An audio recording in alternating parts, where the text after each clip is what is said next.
આજનો આપણો ટોપિક છે અવરોધકતાનો તાપમાન પર આધાર.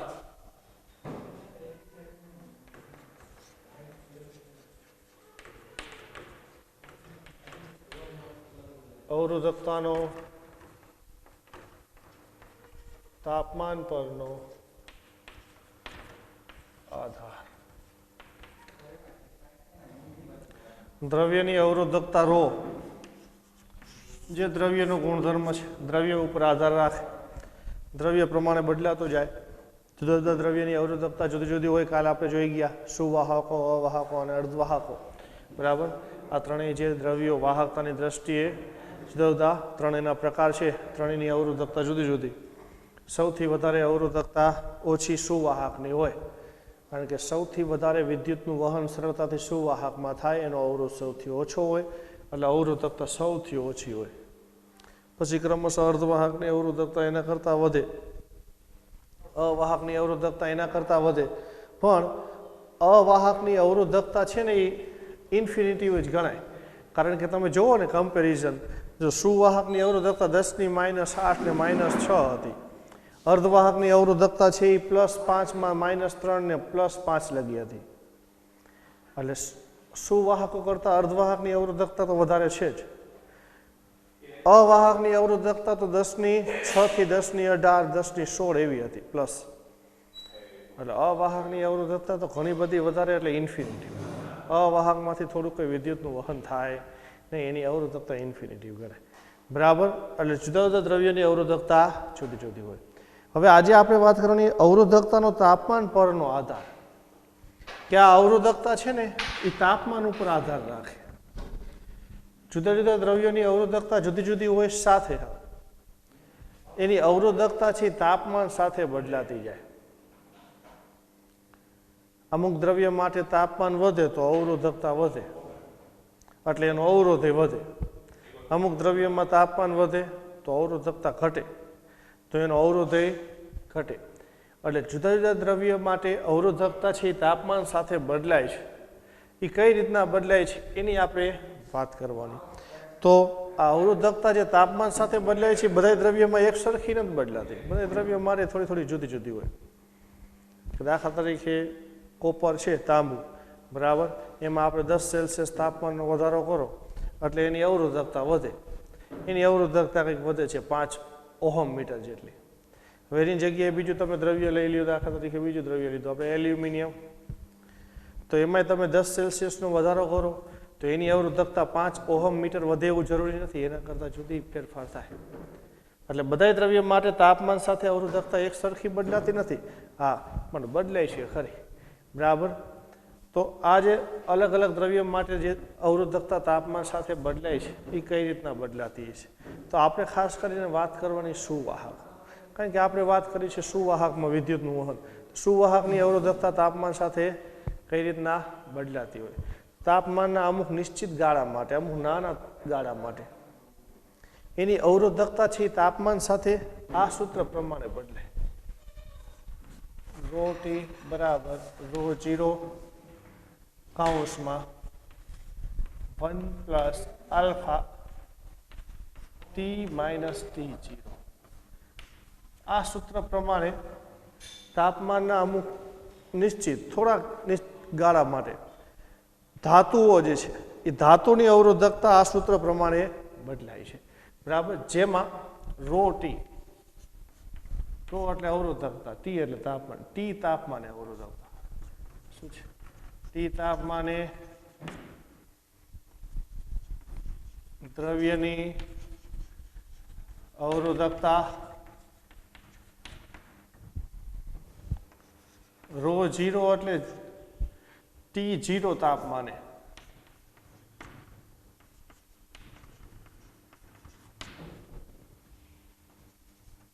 દ્રવ્યની અવરોધકતા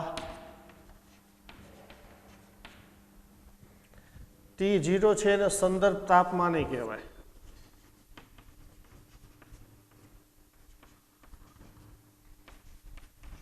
ઓછું તાપમાન હોય ને સંદર્ભ તાપમાન તરીકે લેવામાં આવે છે. બરાબર, આ ટી તાપમાને આ બે તાપમાન છે, પણ બે જુદા જુદા તાપમાન છે. આપણે તાપમાનમાં ફેરફાર કરવાનો છે ને અવરોધકતામાં ફેરફાર થાય એ જોવાને. બરાબર. આ ઓછું તાપમાન, દાખલા તરીકે 20 સેલ્સિયસ તાપમાને અવરોધકતા છે, તો આ 30 હોય, 50 હોય, 40 હોય. તો 20 આટલી અવરોધકતા છે, કેટલી? ρ0. તો 50 કેટલી? તો અહીંયા 50 મૂકી દો. આ 20 સેલ્સિયસ છે, આ અવરોધકતા તો તમને ખબર છે, અહીંયા 50 મૂકી દો, ગણતરી કરો એટલે 50 સેલ્સિયસ તમને અવરોધકતા મળે. એટલે જુદા જુદા તાપમાને અવરોધકતા શોધવા માટેનું આ સૂત્ર છે. જે અવરોધકતા આ સૂત્ર પ્રમાણે બદલાય છે, પણ આ કોઈપણ દ્રવ્ય માટે અને કોઈપણ તાપમાનના વિસ્તાર માટે નથી. આ અમુક જ તાપમાનના વિસ્તાર, થોડાક જ તાપમાનનો વિસ્તાર, એના માટે અને અમુક ધાતુઓ સુવાહકો માટે આપણે આ સૂત્ર લખ્યું છે. બરાબર. જેમાં આ સૂત્ર તમને શું કહેવા માંગે છે કે તાપમાન સાથે દ્રવ્યની અવરોધકતા બદલાય. અવરોધકતા બદલાય એટલે સ્વાભાવિક જ છે અવરોધ બદલાય, કારણ કે અવરોધનું સૂત્ર હતું R બરાબર ρL અપોન A. દ્રવ્યની અવરોધકતા બદલાય એટલે અવરોધમાં ફેરફાર થાય છે. એટલે તાપમાન સાથે દ્રવ્યનો અવરોધકતામાં ફેરફાર થાય એના માટેનું આપણે આવું સૂત્ર છે લખ્યું. તો આ જે સૂત્ર લખ્યું ને અવરોધકતા માટે, આવું નવું સૂત્ર અવરોધ માટે લખી શકાય, કારણ કે તાપમાન સાથે અવરોધકતા બદલાય, અવરોધે બદલાય, તો એને આપણે લખવું પડે.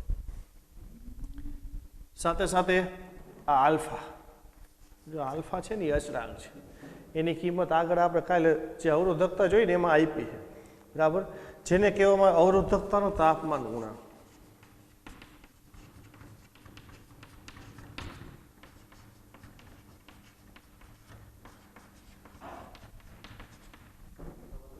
આલ્ફા છે એ અચળાંક છે, એનું નામ શું છે? અવરોધકતાનો તાપમાન ગુણાંક. એટલે તાપમાન સાથે અવરોધકતા કઈ રીતના વધઘટ થાય છે ને એ અચળાંક ઉપર આધાર રાખે. આ આલ્ફાની કિંમત ધાતુઓ માટે ધન છે,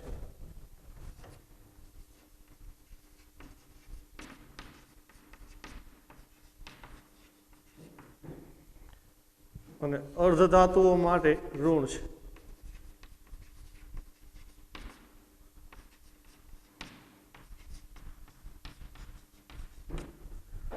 ધાતુઓ માટે એટલે સુવાહકો, અર્ધધાતુઓ એટલે અર્ધવાહકો. બે માટે આલ્ફાની કિંમત જુદી જુદી છે. જો તમને કોષ્ટકની અંદર આપી 0 સેલ્સિયસ તાપમાને આલ્ફાની કિંમત બધા દ્રવ્યની આપી, કોષ્ટકની અંદર તમે જો પેજ નંબર 102 ઉપર, તો જો ચાંદી માટે 0.004, કોપર માટે 0.0068, 0.0043. બરાબર. સુવાહક માટે બધી ધન કિંમત છે. પણ હવે તમે જો અર્ધવાહકની અંદર જુઓ તો -0.0005, -0.005, -0.07. એટલે બે માટે અવરોધકતાની નિશાની કંઈક જુદી જુદી છે આલ્ફાની.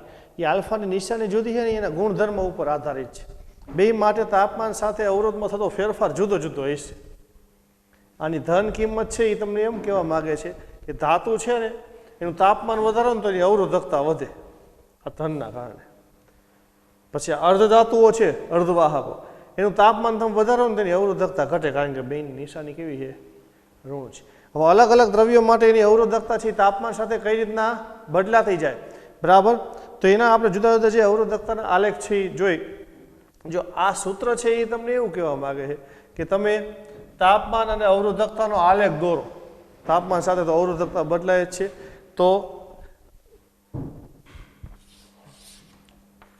આ અવરોધકતા ટી તાપમાને અને આ તાપમાન, આનો આલેખ તમે દોરો તો સૂત્ર અનુસાર આલેખ સુરેખ મળે.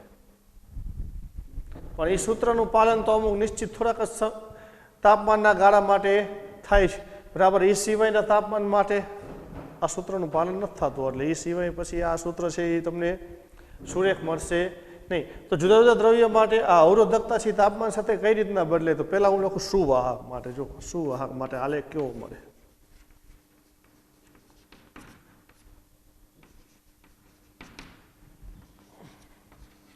સુવાહક માટે નીચા તાપમાને, નીચા તાપમાન એટલે સામાન્ય રીતે રૂમ ટેમ્પરેચર કરતાં ઓછું તાપમાન, એના માટે અવરોધકતા અને તાપમાનનો સંબંધ કંઈક આવો મળે.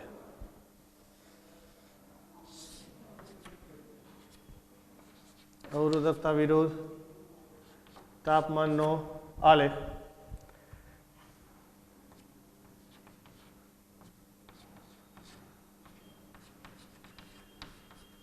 તાપમાન છે 0 થી 150 લગી કેલ્વિનમાં 0 થી 150 કેલ્વિન એટલે માઇનસમાં થાય, સેલ્સિયસમાં માઇનસ થાય, બરાબર. આ અવરોધકતાનું મૂલ્ય છે.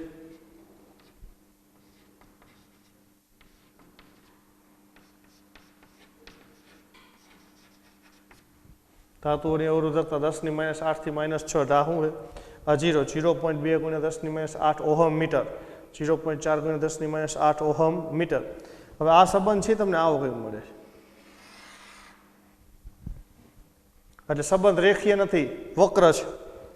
તાપમાન સાથે અવરોધકતા બદલાય છે, પણ આવી રીતના સમપ્રમાણમાં નહીં, પણ વક્ર સ્વરૂપે બદલાતી જાય છે. અને તમે જોવો છો, જો તાપમાન ધીમે ધીમે આમ વધારતા જાઓ તો અવરોધકતા ધીમે ધીમે વધતી જાય. એટલે ધાતુઓ માટે તાપમાન સાથે અવરોધકતા વધે છે, બરાબર. એટલે આ સંબંધ આપણને આવો મળ્યો કહેવાય. સુવાહક ધાતુઓ માટે તાપમાન વધારતા અવરોધકતા વધે છે. હવે બીજા દ્રવ્ય માટે આપણે દર્શાવી તો બીજા દ્રવ્ય છે મિશ્ર ધાતુ. એમાં ખાસ કરીને નિક્રોમ માટે. મિશ્ર ધાતુ બધા માટે એ સરખો જ આલેખ આવે.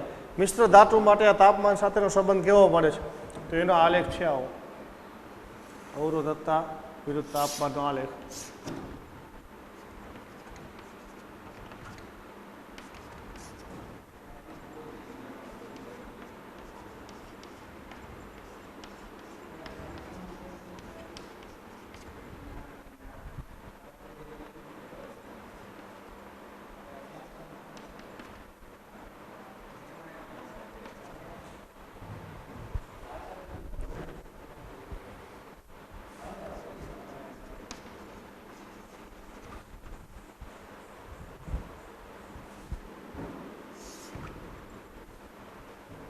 મિશ્ર ધાતુ માટે અવરોધકતા અને તાપમાનનો સંબંધ આવો છે. જોઈજો હવે આ બેનું કમ્પેરિઝન જુઓ.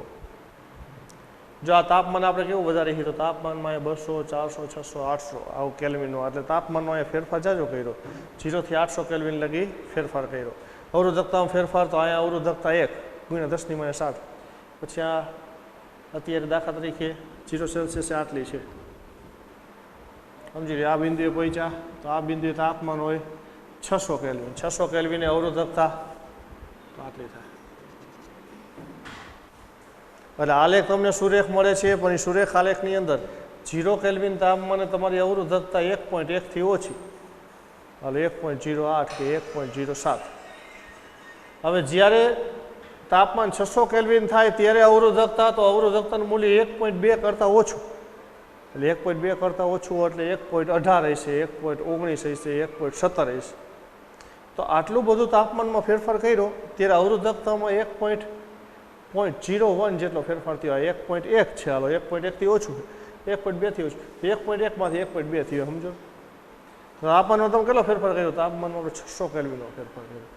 ત્યારે અવરોધકતામાં નજીવો ફેરફાર થયો. તમે આ બાજુ જુઓ, તાપમાનમાં ફેરફાર તો તમે જુઓ 50, 100, 150 આટલો જ ફેરફાર કર્યો. તો અવરોધકતા પહેલાં અહીંયા છે 0, 0 થી અહીંયા અવરોધકતા છે 0.5, 0.6 આટલો થાય છે.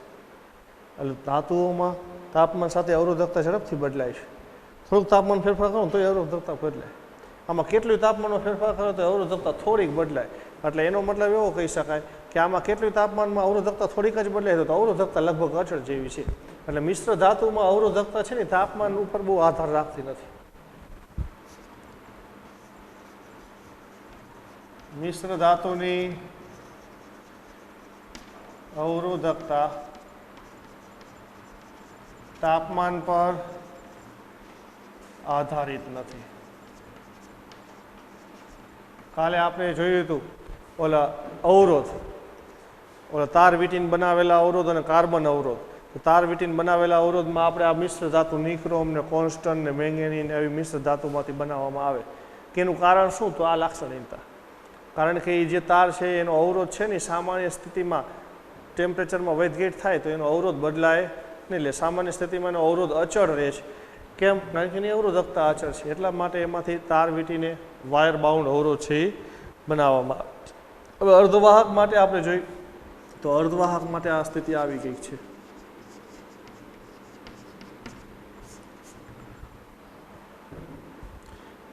અર્ધવાહકો માટે અવરોધકતા વિરુદ્ધ તાપમાનનો આલેખ અવરોધકતા અને તાપમાનનો સંબંધ એ કંઈક આવો મળે. જો શું કહેવા માગે, આના કરતાં વિરુદ્ધમાં મળે. તાપમાન સાથે આ વધે, તાપમાન સાથે આમાં ઘટાડો થાય છે. અર્ધવાહકમાં તાપમાન સાથે અવરોધકતા ઘટે, તાપમાન સાથે અવરોધકતા ઘટે છે. એટલે જુદા જુદા દ્રવ્યોમાં મેં તમને શરૂઆતમાં કીધું અવરોધકતા છે તાપમાન સાથે બદલાય છે, પણ બધામાં જે ફેરફાર થાય છે જુદી જુદી રીતના. એક સરખી રીતના બધા દ્રવ્યોમાં કંઈ ફેરફાર થતો નથી કે એક સરખો વધારો થાય એક સરખો ઘટાડો થાય. બધા અલગ અલગ દ્રવ્યોમાં તાપમાન સાથે અવરોધકતાનો ફેરફાર જુદો જુદો હોય. બરાબર. તો આપણને આ ઉદાહરણ મળ્યું, સુવાહકમાં તાપમાન વધે તો અવરોધકતા વધે, અર્ધવાહકમાં તાપમાન વધે તો અવરોધકતા ઘટે. કેમ? એનું કારણ એ જો આલ્ફાની કિંમત એકમાં ધન ને એકમાં ઋણ છે એટલે. બરાબર. પછી આ મિશ્ર ધાતુ માટે તો એમાં તો અવરોધકતા બહુ બદલાતી નથી, અચળ રહે. તાપમાનમાં કેટલો ફેરફાર કરો તો નજીવો ફેરફાર થાય એટલે તાપમાન સાથે અવરોધકતા લગભગ અચળ જેવી. બરાબર. તો આ અર્ધવાહકો અને સુવાહકમાં ટૂંકમાં બદલાય તાપમાન સાથે. તેમાં તાપમાન સાથે બદલાય, એકમાં વધે ઘટે, એનું કારણ શું? તો અવરોધકતાનું આપણે સૂત્ર મેળવ્યું તો ρ બરાબર m/n² × τ. આપણે ડ્રિફ્ટ વેગનું સૂત્ર મેળવ્યું ને ત્યારે અવરોધકતાનું ડ્રિફ્ટ વેગ પરથી દ્રવ્યની અવરોધકતા મેળવો, આ સૂત્ર આપણે મેળવ્યું. આ સૂત્ર ઉપરથી આપણને ખબર પડે કે કેમ આમાં તાપમાન સાથે અવરોધકતા વધે અને આમાં અવરોધકતા ઘટે.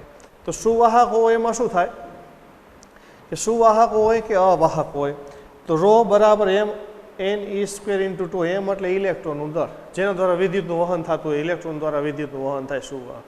એટલે ઇલેક્ટ્રોનનું દર, સ્મોલ એલ એટલે ઇલેક્ટ્રોનની સંખ્યા ઘનતા, જેટલી સંખ્યા હોય એ એકમ કદમાં કેટલી સંખ્યા એ સંખ્યા ઘનતા. ઈ એટલે ઇલેક્ટ્રોનનો વિદ્યુત ભાર, અને ટો એટલે ઇલેક્ટ્રોન તો અથડામણ કરતાં કરતાં આગળ વધે છે આયનો સાથે, તો એ બે અથડામણ વચ્ચેનો જે સમય છે એ સમયને કહેવાય ટો, જેને કહેવાય રિલેક્સેશન સમય. હવે બે અથડામણ વચ્ચેનો સમય અચળ ન હોય, વધઘટ થાય, એટલે આ બે અથડામણ વચ્ચેનો સરેરાશ સમય છે. બરાબર. હવે જ્યારે તાપમાનમાં ફેરફાર કરવામાં આવે ત્યારે સુવાહક કે અર્ધવાહક બેમાં આ બે ભૌતિક રાશિ બદલાય, નોખી નોખી. આ બે તો બદલાય જ નહીં, તાપમાન બદલાય તો ઇલેક્ટ્રોનનું દળ તો બદલાય નહીં, ઇલેક્ટ્રોનનો વિદ્યુત ભાર બદલાય નહીં. બરાબર. તો સુવાહક હોય એમાં તાપમાન તમે વધારો, તો તાપમાન વધારો ને એટલે સંખ્યા નહીં વધે, આ સ્મોલ એન ઇલેક્ટ્રોનની સંખ્યા ઘનતા બદલાય છે નહીં. કેમ? કારણ કે સુવાહકમાં મુક્ત ઇલેક્ટ્રોનની સંખ્યા નક્કી જોઈએ કે આપેલ સળિયો છે, આપેલ સળિયામાં 5 મોલ લોખંડ હોય, 5 મોલ લોખંડના પરમાણુ હોય, તો એક લોખંડનો પરમાણુ 2 ઇલેક્ટ્રોન આપે, તો 5 મોલ ગુણ્યા 2 એટલા મુક્ત ઇલેક્ટ્રોન હોય. પછી તાપમાન વધે કે ઘટે, મુક્ત ઇલેક્ટ્રોનની સંખ્યા બદલાય નહીં. મુક્ત ઇલેક્ટ્રોનની સંખ્યા નહીં બદલાય તો સંખ્યા બદલાય છે, સંખ્યા ઘનતા બદલાય છે નહીં. એટલે સુવાહકોમાં સંખ્યા ઘનતા અચળ રહે, તાપમાન વધે કે ઘટે આ બદલાય નહીં. બરાબર. પણ આમાં ફેરફાર થાય. એમાં શું ફેરફાર થાય કે એનું તાપમાન વધે તો આયનો છે એ ઝડપથી દોલન કરશે, ઓલા ઇલેક્ટ્રોન જે ગતિ કરતાં આગળ વધે છે તો ઇલેક્ટ્રોનની ગતિ ઉર્જા વધશે, ગતિ ઉર્જા વધશે એટલે એને અનુરૂપ એ આયનો સાથે અથડાતા અથડાતા આગળ વધે છે, તો આયનો સાથેની એની અથડામણ છે ને થોડીક વધારે થાય છે. ઓછી ગતિ ઉર્જા હોય તો ઓછી અથડામણ થતી હોય, વધારે ગતિ ઉર્જા હોય એટલે અથડામણ વધારે થાય. વધારે અથડામણ થાય એટલે બે અથડામણ વચ્ચેનો સમય ઓછો થાય, એટલે બે અથડામણ વચ્ચેનો સમય ઓછો થયો. કેના માટે? પેલા લખું એ સુવાહક.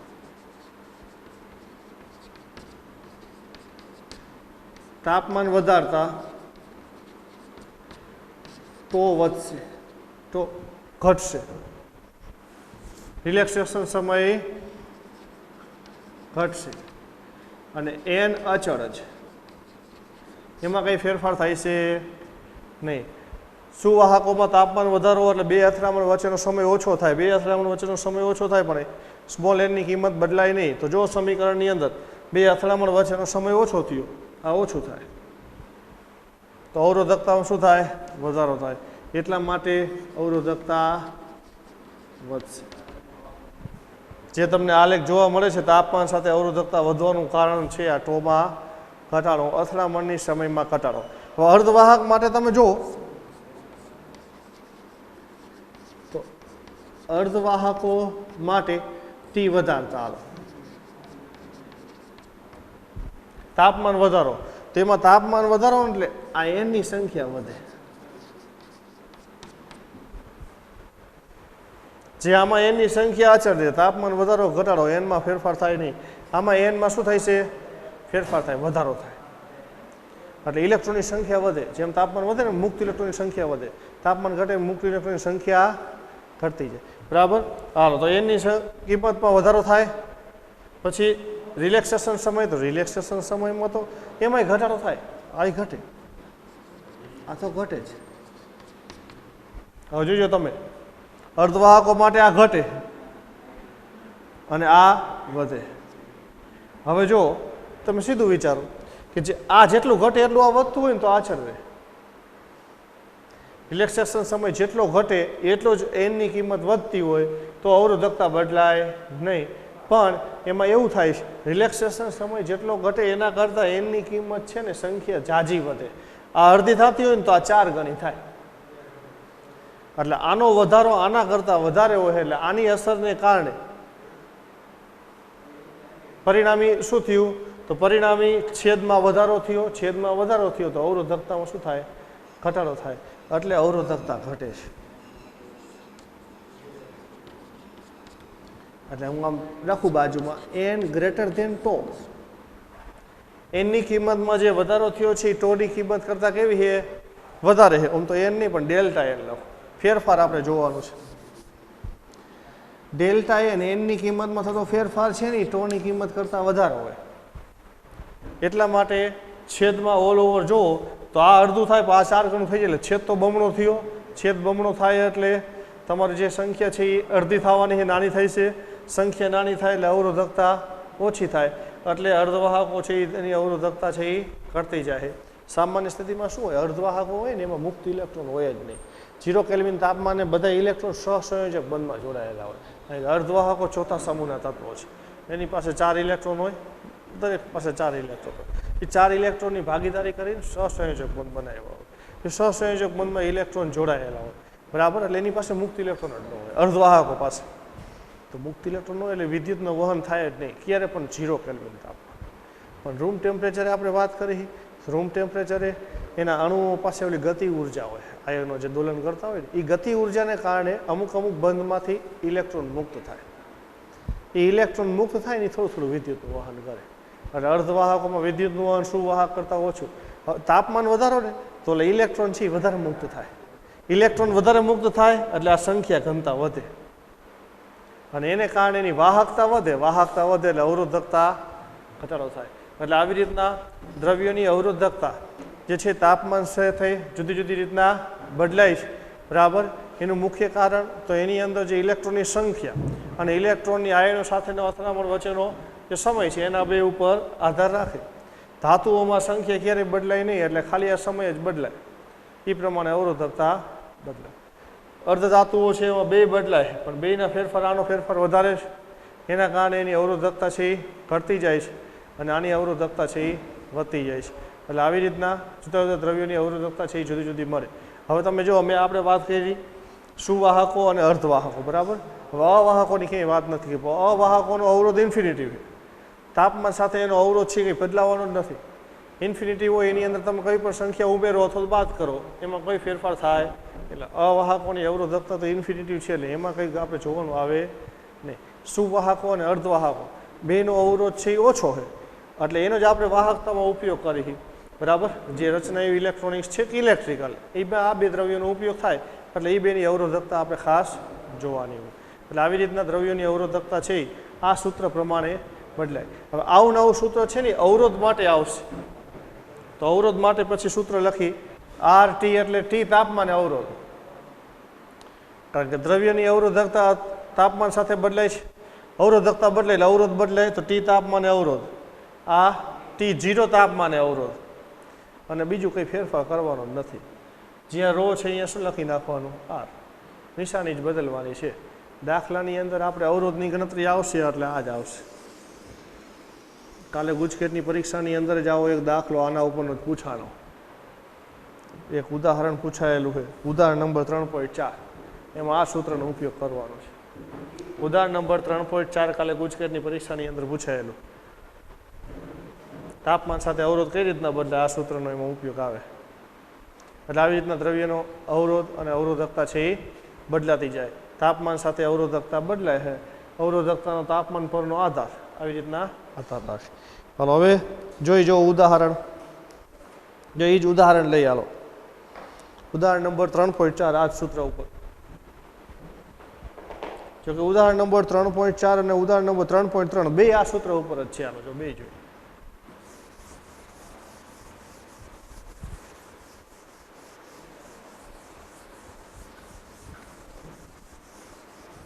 જો ઉદાહરણ નંબર 3.3 લઈ આવો. શું કીધું તમને? એક ઇલેક્ટ્રિકલ ટોસ્ટરમાં ગરમ કરવા માટે નિક્રોમ તારનો ઉપયોગ થાય છે. ઇલેક્ટ્રિકલ ટોસ્ટર એટલે જે રેણ કરવા માટે જેનો ઉપયોગ થાય ને, જે ગરમ થાય અને પછી શીશું હોય એને ઓગાળીને આપણે રેણ કરવા માટે કંઈક વાયરનો હાંધો કરવા માટેનો ઉપયોગ કરતો ઇલેક્ટ્રિકલ ટોસ્ટર. એમાંથી વિદ્યુત પ્રવાહ પસાર થાય એટલે ગરમ થાય. તો એ ગરમ થવાનું કારણ શું? તો એમાં છે આ નિક્રોમ ને ટંગસ્ટન ને આવો વાયર હોય જેનો અવરોધ ઘણો બધો વધારે, એટલે એમાંથી પ્રવાહ પસાર થાય ને એટલે ગરમ થવા માંડે. આપણે બલ્બની અંદર પેલો જે તાર હોય બરાબર, એ ટંગસ્ટનનો તાર હોય, એમાંથી પ્રવાહ પસાર થાય એટલે બલ્બ ગરમ થાય. તો નિક્રોમનો તારનો ઉપયોગ થયેલો છે. જ્યારે તેમાંથી અવગણ્ય પ્રવાહ પસાર કરવામાં આવે છે ત્યારે ઓરડાના તાપમાને 27 સેલ્સિયસ તેનો અવરોધ 75.3 ઓહમ જેટલો મળે છે. અવગણ્ય પ્રવાહ એટલે પ્રવાહ પસાર નથી કરવામાં આવતો, એમ પ્રવાહ અવગણી શકાય એવો પ્રવાહ, એટલે પ્રવાહ નથી પસાર કરતા. ત્યારે રૂમ ટેમ્પરેચરે ઓરડાના તાપમાને એનો અવરોધ કેટલો છે? તો 75.3 ઓહમ. તાપમાન તમને આપ્યું એક હાલો તો ભાઈ 27 સેલ્સિયસ તાપમાન, 27 સેલ્સિયસ તાપમાને તમને અવરોધ આપ્યો છે એનો 75.3 ઓહમ. તાપમાન સાથે અવરોધ બદલાય છે. જોઈ જ્યારે ટોસ્ટરને 230 વોલ્ટના ઉદ્ગમ સાથે જોડવામાં આવે છે, એટલે હવે એનું બેટરી સાથે જોડાણ કર્યું. 230 વોલ્ટનો ઉદ્ગમ એટલે અત્યારે જે આપણે આવે છીએ, અત્યારે જે એસી વોલ્ટેજ આવી 230 વોલ્ટનો હોય, એની સાથે જોડવામાં આવે ત્યારે અમુક સેકન્ડ બાદ પ્રવાહનું મૂલ્ય 2.68 એમ્પિયર જેટલું સ્થાયી બને છે. એનું વોલ્ટેજ સાથે એનું જોડાણ કર્યું એટલે પ્રવાહ પસાર થાય છે. પ્રવાહ પસાર થાય એટલે ગરમ થવા માંડે. તો પ્રવાહ પહેલાં 0 હોય પછી વધીને અચળ થઈ જાય. કેટલો પ્રવાહ પસાર થાય અચળ? 2.68. તો એને કેટલો વોલ્ટેજ લાગુ પાડ્યો? 230 વોલ્ટ. હાલો 230 વોલ્ટ લાગુ પાડ્યો ત્યારે એમાંથી પસાર થતો પ્રવાહ કેટલો છે? તો પ્રવાહ છે 2.68 એમ્પિયર.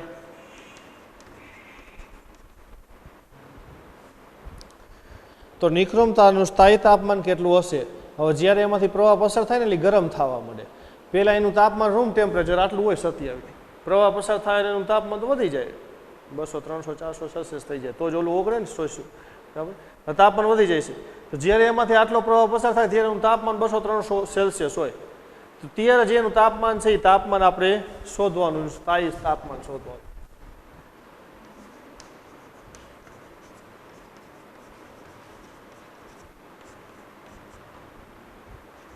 હવે જો આ તાપમાન છે, આ સ્થાયી તાપમાન એવું લખ્યું.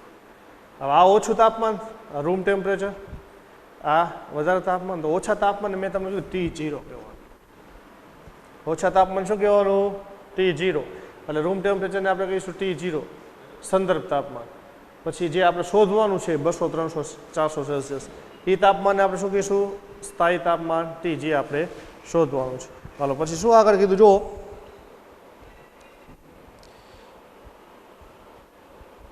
નિક્રોમ માટે સંકળાયેલ તાપમાનના ગાળા પરનું સરેરાશ અવરોધનું તાપમાન ગુણાંકનું મૂલ્ય 1.70 × 10⁻⁴ સેલ્સિયસ ⁻1 છે. એટલે નિક્રોમ માટે આલ્ફાનું મૂલ્ય, આલ્ફાનું મૂલ્ય તમને કેટલું આપ્યું? 1.70 × 10⁻⁴ સેલ્સિયસ ⁻1. નિક્રોમ માટે આલ્ફાની કિંમત આટલી છે, બરાબર. હાલો આપણી પાસે આટલી કિંમત આપી છે, એના ઉપરથી આપણે જ્યારે ટોસ્ટરમાંથી આટલો પ્રવાહ પસાર થાય એ ગરમ થઈ ગયું હોય ત્યારે ગરમ ટોસ્ટરનું તાપમાન છે એ શોધવાનું છે. તો આપણે ધારી જ લઈએ. ધારો કે સ્થાયી પ્રવાહના વહન દરમિયાન ટોસ્ટરનું સ્થાયી તાપમાન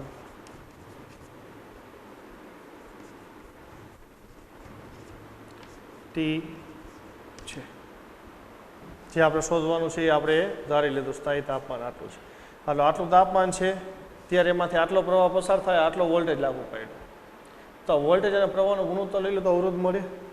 એ જે અવરોધ છે ક્યારનો અવરોધ થાય? આટલો પ્રવાહ પસાર થાય ત્યારનો. તો આટલો પ્રવાહ પસાર થાય ત્યારે તાપમાન આટલું છે. તો આટલું તાપમાન હોય ને ત્યારે અવરોધ મળે તમને આ. તો આ અવરોધ તમને આપ્યો છે. એ અવરોધ કયો? આ અવરોધ તો કીધો જ છે આટલા સેલ્સિયસ તાપમાને. T0 નો અવરોધ છે. તો T0 ના અવરોધને આપણે શું કહીશું? R છે. તો આ પ્રવાહ છે એ તો T તાપમાનનો છે. T તાપમાને અવરોધ, T તાપમાને ટોસ્ટરનો અવરોધ RT બરાબર V ના છેદમાં I, લાગુ પાડેલ વોલ્ટેજ 230 છેદમાં 2.68. હાલો બેનો ગુણોત્તર 85.8208 બરાબર 85.8208. 2 ડિજિટ લગી જવાબ લખશું આપણે અને રાઉન્ડ અપ પણ નાખો એટલે શું થઈ જાય? RT બરાબર એપ્રોક્સિમેટલી 85.82 ઓહમ. જે નિક્રોમ તાર રૂમ ટેમ્પરેચરે એટલે 27 સેલ્સિયસ એનો અવરોધ 75 છે, 75.3. એ જ નિક્રોમ તારનો જ્યારે એમાંથી પ્રવાહ પસાર થાય ગરમ થાય છે ત્યારે એનો અવરોધ છે એ 85 થઈ જાય છે. જો તાપમાન સાથે અવરોધમાં વધારો થયો. તમારે કઈ કિંમત શોધવાની? તાપમાન શોધવાનું આપણે. તો આવો જે આપણે ઓલું સૂત્ર હતું એ સૂત્રની અંદર જ કિંમત મૂકી. T તાપમાને અવરોધ, હમણાં મેં અવરોધનું જે લખ્યું હતું એ જ RT બરાબર R0 કૌંસમાં 1 plus alpha T minus T0. આ સૂત્ર હમણાં લખ્યું હતું એ જ. T તાપમાન અવરોધ આવી ગયો 85, R0 એટલે 0 એટલે 27 સેલ્સિયસ અવરોધ 75, આલ્ફાની કિંમત છે T શોધવાના, T0 ની કિંમત તો 27. હાલો મૂકો કિંમત.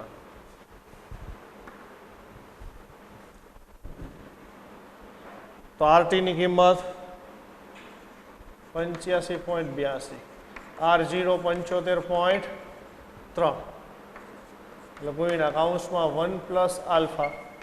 આલ્ફાની કિંમત પછી લખી, T એમને લખો, T0 લખી નાખો. હાલો T0 ની કિંમત 27.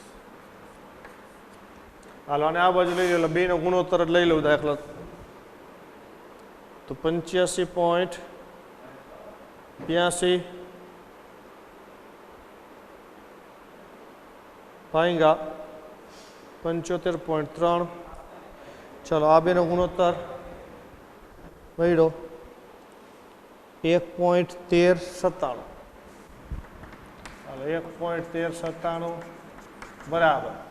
જો હવે આવી રીતે લખાય છે અને આ બાજુ લઈ લીધા એટલે ગુણોત્તર લઈ લીધો એટલે કાઉન્સ લખવાની જરૂર નથી. 1 પ્લસ આલ્ફા કાઉન્સમાં T માઇનસ 27. એકને આ બાજુ લઈ લ્યો એટલે 1.1397 માંથી એક બાદ કરી નાખો તો કેટલા વધે? 0.1397 બરાબર. હવે આલ્ફાની કિંમત લખી. આલ્ફાની કિંમત 1.70 ગુણ્યા 10 ની માઇનસ 4 ગુણ્યા કૌંસમાં T માઇનસ 27. હાલો અને આ બાજુ લઈ લઈ એટલે વળી પાછો ગુણોત્તર તો 0.1397 ભાગ્યા 1.7. કિંમત આવશે 0.08218 ગુણ્યા 10 ની માઇનસ 4. આ બાજુ છેદમાં હશે એટલે ઉપર જશે તો +4 બરાબર T માઇનસ 27. જો આખે આખું પદ છે આ બાજુ લઈ લીધું, ગુણોત્તર લઈ લીધો 10 ની ઘાતને અંશમાં જવા દીધા બરાબર એટલે આ બાજુ આ કાઉન્સ હોય તો એ કાઉન્સ લખવાની જરૂર નથી t માઇનસ 27 10 ની 4 ઘાતને આમાં ગુણી નાખો શું થઈ જાય 1 2 3 4 821.8 બરાબર t માઇનસ 27 27 ને આ બાજુ લઈ લ્યો 27 આમાં ઉમેરી નાખો t બરાબર 21 27 48 તો 848.8 તાપમાન કેમાં છે સેલ્સિયસ એટલે ટોસ્ટર જ્યારે ગરમ થાય છે જ્યારે એનો ઉપયોગ કરીએ આપણે રેન કરવા માટે ત્યારે એનું તાપમાન 800 સેલ્સિયસ થઈ જાય અને 800 સેલ્સિયસ તાપમાન એનો અવરોધ છે 85 છે 27 સેલ્સિયસ જેનો અવરોધ 75 હતો એ 800 સેલ્સિયસ અવરોધ કેટલો થયો 85 થયો બરાબર એટલે આવી રીતના તાપમાન સાથે અવરોધકતાને કારણે અવરોધમાં ફેરફાર થાય છે બરફનું તાપમાન એને આપણે લખી T0 કેટલું છે તો 0 સેલ્સિયસ ત્યારે અવરોધ છે એને લખીએ R0 5 ઓહમ પછી વરાળનું તાપમાન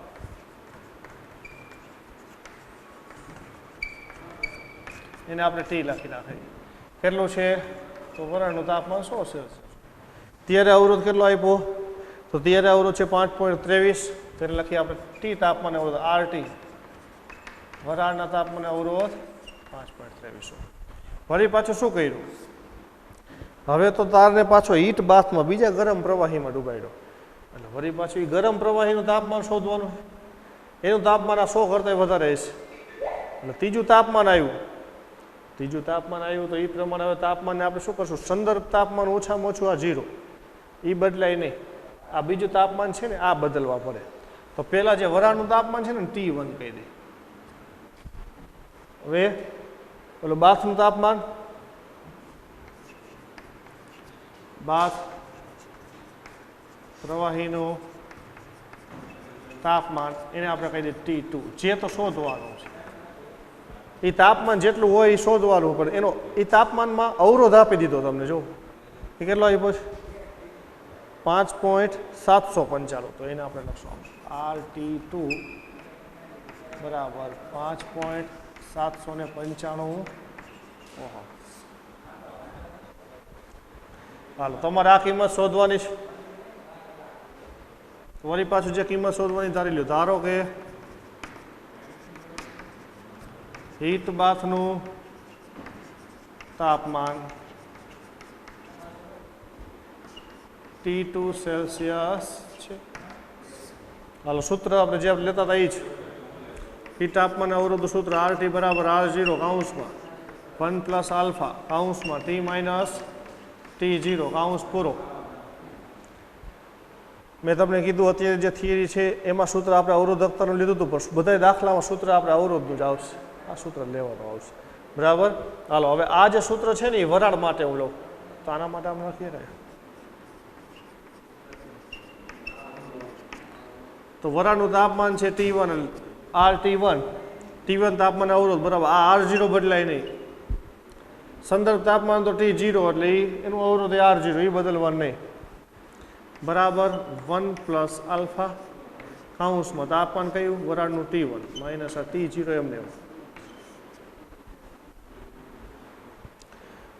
તો હું આને આમ લખી નાખું જો RT1 બરાબર R0 ને અંદર ગુણી નાખો તો R0 plus R0 alpha T1 minus T0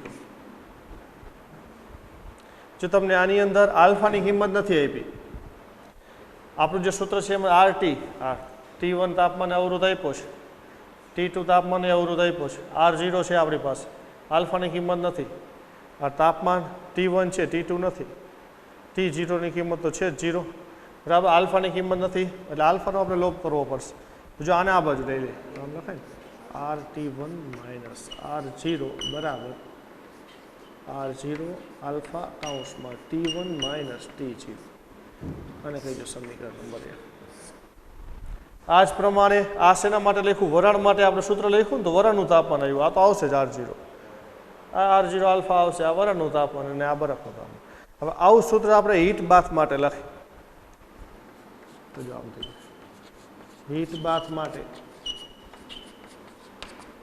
તો ડાયરેક્ટ લખું, જો આવું સૂત્ર થાય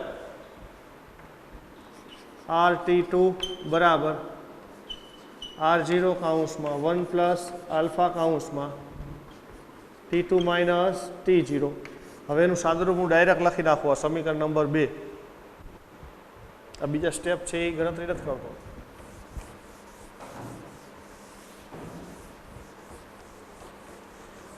તો હીટ બાથ માટે આ સૂત્ર આવું લખી શકાય. વરાળ માટે જે સૂત્ર છે ને એમાં જ્યાં T1 છે ને ત્યાં T2 કરી નાખો તો આવું થઈ જાય. RT2 માઇનસ R0 બરાબર R0 આલ્ફા કૌંસમાં T2 માઇનસ T0. જો જ્યાં T1 છે ત્યાં T2 કરી નાખો. RT2 માઇનસ R0 બરાબર R0 alpha T2 minus T0. આને કહી દો સમીકરણ નંબર 2. હવે સમીકરણ 1 અને 2 નો ગુણોત્તર લઈ લ્યો. સમીકરણ 1 અને 2 નો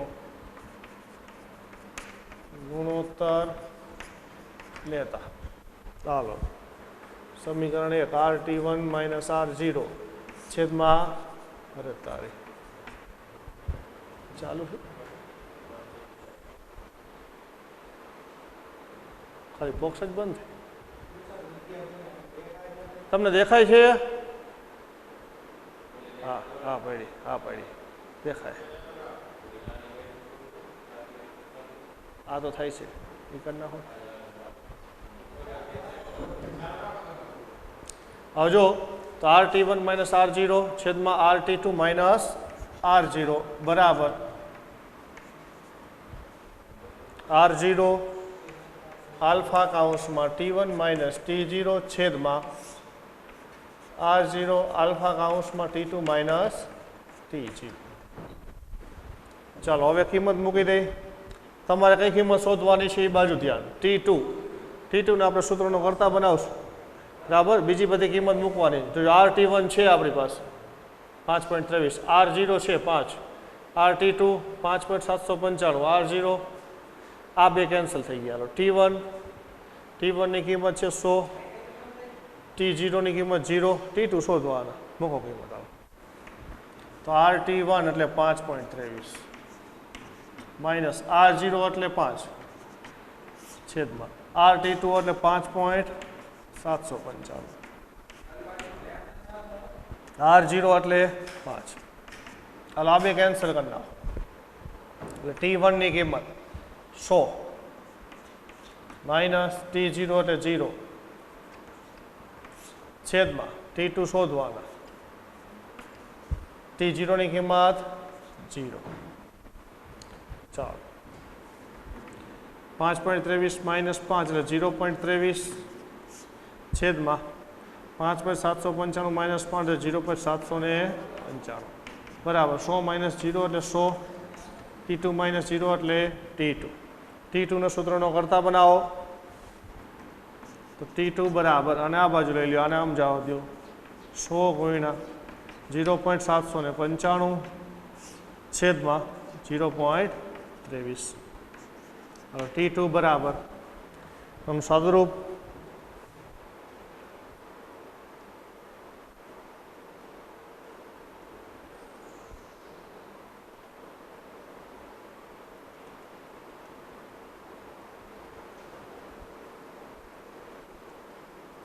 $345.65 એકવી 345.65 બે ડિજિટ લગી જવાબ રાખીએ એટલે રાઉન્ડ ઓફ કરી નાખો. તો T2 બરાબર એપ્રોક્સિમેટલી 5 કરતાં નાની સંખ્યા કોઈ ફેરફાર નહીં 345.65 સેલ્સિયસ.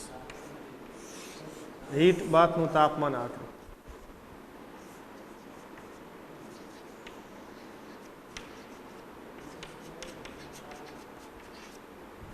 જે પ્રવાહી છે જેની અંદર આપણે પ્લેટિનમ તાર મૂક્યો એ પ્રવાહીનું તાપમાન 345 સેલ્સિયસ છે.